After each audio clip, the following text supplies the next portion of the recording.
Hey there folks, and welcome to this video. This one is a general notice where I start off the week by looking ahead, looking a bit back, and think about something that's on my mind. Find this week's one in the description down below.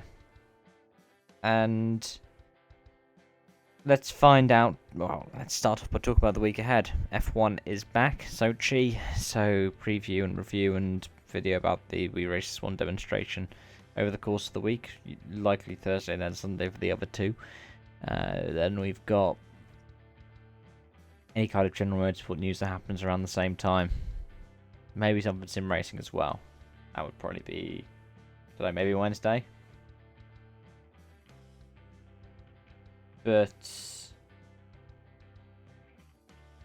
yeah, looking back, thanks to the support that I'm still getting on this stuff. It's like I say, pretty much week in, week out. This is something I enjoy doing. And it's awesome to see the kind of turnout that it gets. I can do the stuff that I enjoy, and then people like watching it. Pretty nice. Yeah, let's get on to talk about what's on my mind. And it's the Schumacher film. Those of you who haven't seen, there's a new documentary out on Netflix called Schumacher. And it's about Michael Schumacher. And it's very much set up, at least in my eyes, to be a bit like Senna was. The film from 11 years ago now, which looked at Ayrton Senna's career from really him starting in F1 to his fatal crash and the aftermath of it at San Marino and Imola in '94. Schumacher one starts quite similarly, where he starts out in F1, so Belgium 1991. Kind of goes up to the present day, but jumps around here and there, puts in different points. Altogether, it's alright. But I'd like to make the case, and I saw somebody saying it on Twitter, I think it was April Designs, who's done a lot of F1 stuff. I think he designed the N-Racing stuff last year, works at Red Bull now. Who said that the format would better suit a series. And I'd have to agree. Because it's 112 minutes runtime. It's actually longer than Senna is, but for me, it felt like it had a lot less detail in it. I don't know if that's because, well, with Senna's career, it's a decade. Of Schumacher, we're talking, you're really covering 25 years. To get closer up to the present day, and I'm surprised they didn't do much with the background and things like sports cars. There were bits where they talked about it, but not so much. I think that's where that comes in for me, is with Senna, there are lots of moments you can talk about, and in each of them you have different reasons to talk about them. And because some of them are so much more iconic, and in particular his years with McLaren, you can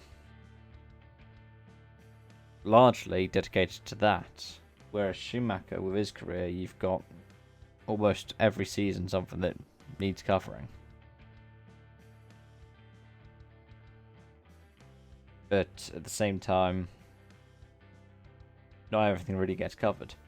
I was surprised, for example, about the lack of coverage that really, I guess, 01 to 06 had. You had some clips about showing like his title winning stuff, but some of them were out of order. Like I think Vandy Curran 2004 was before Hungary 2002 was, or whichever way around. I can't remember which one it is, but they didn't show them necessarily in order, because the last one that they showed from his titles was Suzuka 03.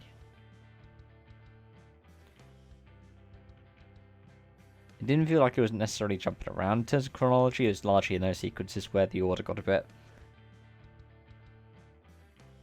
played around with, and it's because I guess those bits look cooler where they are.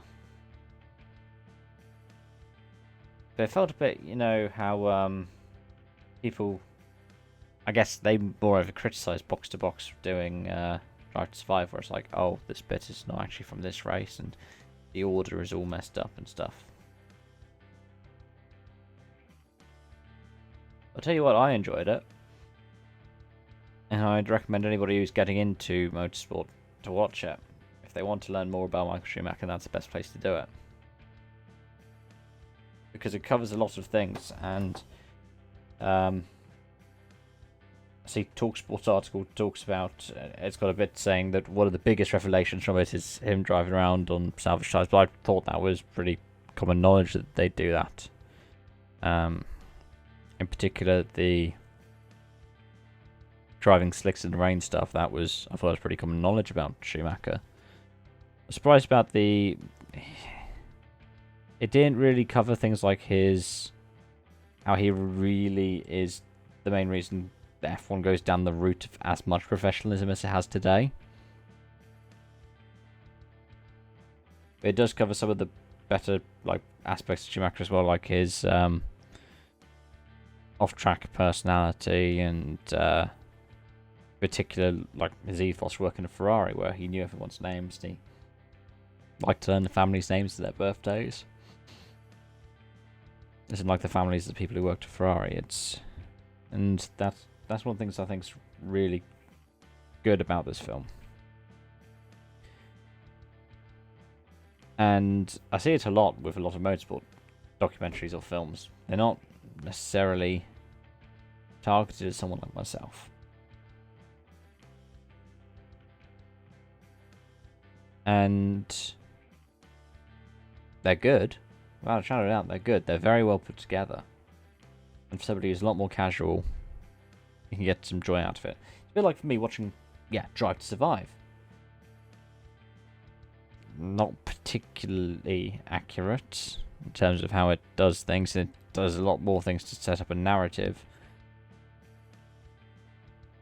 I mean, Schumacher isn't guilty of that same kind of thing, but it's something where lots of people who die-hard fans of sport or whatever don't really get the enjoyment out of it.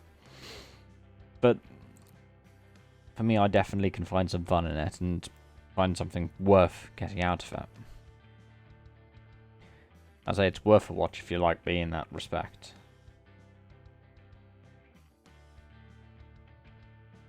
And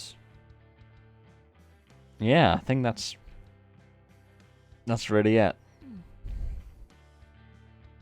I think in terms of motorsports biopics, I guess it's not really biopic if it's I guess Rush should be more the biopic, my bad. But in terms of the way that it is, Senna's probably the better film altogether. But it doesn't mean that Schumacher's a bad film. It's good. It does what it sets out to do. It's worth the watch, especially if you look at someone if you are someone who's looking at getting into motorsport or finding out more about Michael Schumacher, because from there on you can go on and find out more and more about him. You can look at his periods of dominance. You can look at him coming back from Mercedes. You can look at 2006, for example, just as a season, where on his way to retirement he finds himself in a title battle going into the end of the season. Just check them all out, and it's a good springboard, definitely. But on that note, thank you so much for watching. Hope to see you around. Bye for now.